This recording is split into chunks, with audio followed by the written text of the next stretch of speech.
Everybody good morning. 11th art history में आज हमारा टॉपिक रहेगा बदलती हुई सांस्कृतिक परंपराएं, जिसके बारे में हमने अध्ययन किया था 14वीं शताब्दी से 17वीं शताब्दी, 19वीं शताब्दी में पुनर्जागरण, इटली के विशेष इतिहासकार जैकब बर्कहार्ट द्वारा लिखित पुस्तक पुनर्जागरण के बारे में हमने अध्ययन किया था।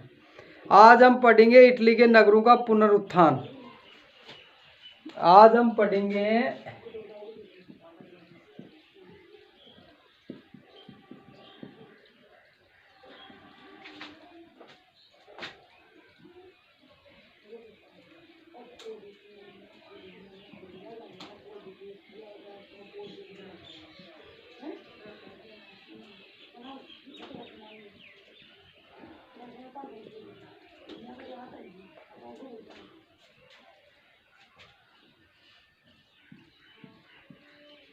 इटली के नगरों का पुनरुत्थान।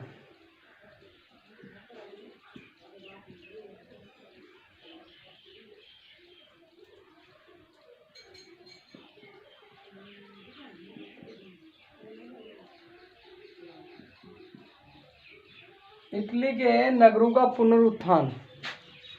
देखिए, पुनरुत्थान शब्द का मतलब होता है किसी पूर्व व्यवस्था में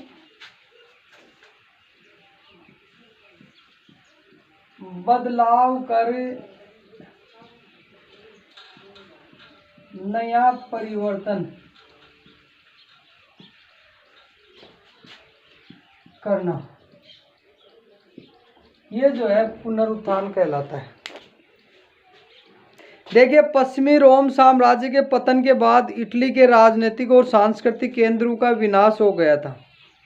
यानी पश्चिमी रोम साम्राज्य का जैसे ही पतन हुआ, उसी के साथ इटली के जो सांस्कृतिक और राजनीतिक जो केंद्र थे, उन केंद्रों का भी क्या हो गया, विनाश हो गया। यानी ये यहाँ इटली के जो सांस्कृतिक एवं राजनीतिक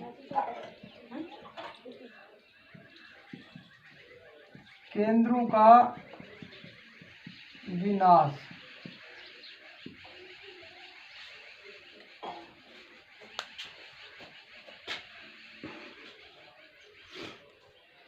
इस समय कोई भी एकीकृत सरकार नहीं थी। रोम का पोप, जो अपने राज्य में बेशक सार्वभौमिक था, समस्त यूरोपीय राजनीति में इतना मजबूत नहीं था। एक अरसे से पश्चिमी यूरोप के क्षेत्र सामंती संबंधों के कारण नया रूप ले रहे थे और लातीन चर्च के नेतृत्व में उनका एकीकरण हो रहा था। इसी समय पूर्व यूरोप बाइजेंटाइन साम्राज्य के शासन में बदल रहा था। उधर कुछ और पश्चिम में इस्लाम एक सांझी सभ्यता का निर्माण हो रहा था। इटली एक कमजोर देश था और अनेक टुकड़ों में बटा हुआ था, परंतु इन्हीं परिवर्तनों ने इतालवी संस्कृति के पुनरुत्थान में सहायता प्रदान की। बाइजेंटाइन साम्राज्य और इस्लामी देशों के बीच व्यापार के बढ़ने से इटली के तटवर्ती बंदरगाह पुनर्जीवित हो गए। 12वीं शताब्दी से जब मंगोल ने चीन के साथ रेशम मार्ग से व्यापार प्रारंभ किया, तो इसके कारण पश्चिमी यूरोप देशों के व्यापार को बढ़ावा मिला। इसमें इटली के नगरों ने मुख्य भूमिका निभाई। अब वे अपने को एक शक्तिशाली साम्राज्य के अंग मानने लगे। देखिए, इटली के नगरों का पुनरुत्थान का मतलब क्या था कि जैसे पश्चिम रोम साम्राज्य के पतन के बाद इटली का जो है साम्राज्य समाप्त हो गया था, और इस समाप्त होने के बाद में क्या था कि मुख्य रूप से यहाँ की व्यवस्था और सांस्कृतिक ढांचा पूरी तरह से बिगड़ गया था। पर जैसे जैसे उनके साथ जो है मंगोलों ने चीन के साथ रेशम मार्ग यानी व्यापार प्रारंभ किया रेशम खरीदने के लिए, तो जो इटली के ये जो तटवर्ती जो बंदरगाह थे, उन बंदरगाहों की वैल्यू बढ़ने लग गई, अर्थात वहाँ लोगों को रोजगार या कामकाज मिलने लगा। जैसे ही ये जो है मंगोल और चीन के साथ रेशम खरीदने वाले व्यापारी आते थे, तो इन व्यापारी के आने के बाद से इनकी संस्कृति में जो है काफ़ी परिवर्तन हुआ कि व्यापारी किस तरह से कपड़े पहनते हैं, किस तरह से बोलते हैं, किस तरह से उनका जो है लिहाजा है, ये सब चीज़ें जो है यहाँ जो है इटली के जो नगर हैं उनके पुनरुत्थान के लिए महत्वपूर्ण भूमिका निभा रहे थे। उसमें सबसे इम्पोर्टेंट कारण तो ये था कि उन लोगों को रोजगार के साधन मुख्य रूप से उपलब्ध हो रहे थे।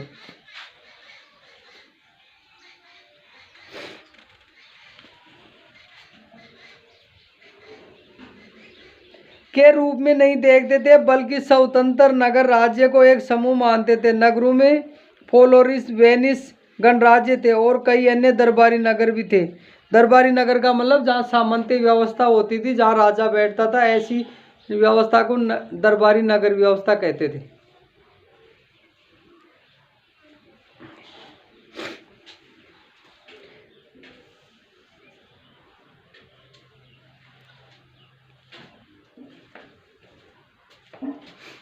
देखिए 14वीं से 15वीं शताब्दी के मध्य जो घटनाएं हुई, वो घटनाएं देखिए कौन कौन सी घटनाएं हैं। 1300 ईस्वी में इटली के पादुआ विश्वविद्यालय में मानववाद पढ़ाया जाने लगा। देखिए सबसे पहले 1300 ईस्वी में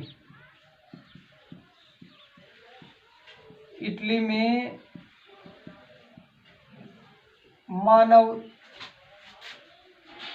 मानवतावाद पढ़ाया जाने लगा। तो इससे क्या हुआ, सांस्कृतिक विकास हुआ।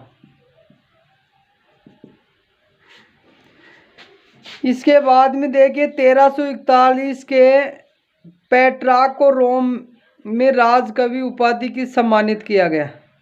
पेट्रार्क, देखिए पेट्रार्क जो था 1341 ईस्वी में पेट्रार्क को उपाधि दी। कौन सी उपाधि? राजकवि। राजकवि का मतलब राज्य का कवि।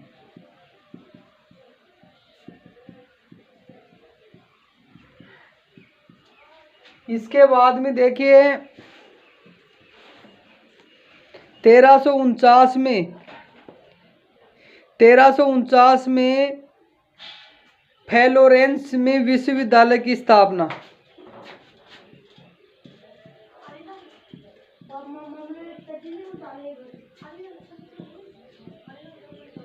रेंस में विश्वविद्यालय की स्थापना।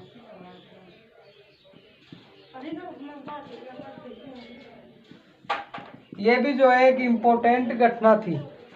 इसके बाद में देखिए 1390 में जेफ्री चांसलर की कैटनबरी टेल्स का प्रकाशन, एक पुस्तक जो है उसने लिखी। उस पुस्तक का जो है 1390 में प्रकाशन हुआ और इस प्रकाशन से भी जो है मुख्य रूप से लोगों को सांस्कृतिक और नगरीय पुनरुत्थान में सहायता मिली। इसके बाद में देखिए 1436 में ब्रुनलेसी ने फ्रांसिस में ड्यूमा का प्रारूप तैयार किया। ड्यूमा जो है वहाँ एक संसद है, उस संसद को डूमा कहते हैं। जैसे हमारे यहाँ होती है ना डूमा की तरह, जो हमारे यहाँ जो है सांस्कृतिक वेशभूषा आदि व्यवस्थाओं को जो है संविधान निर्भर करता है कि कला और संस्कृति को संरक्षण प्रदान किया जाए।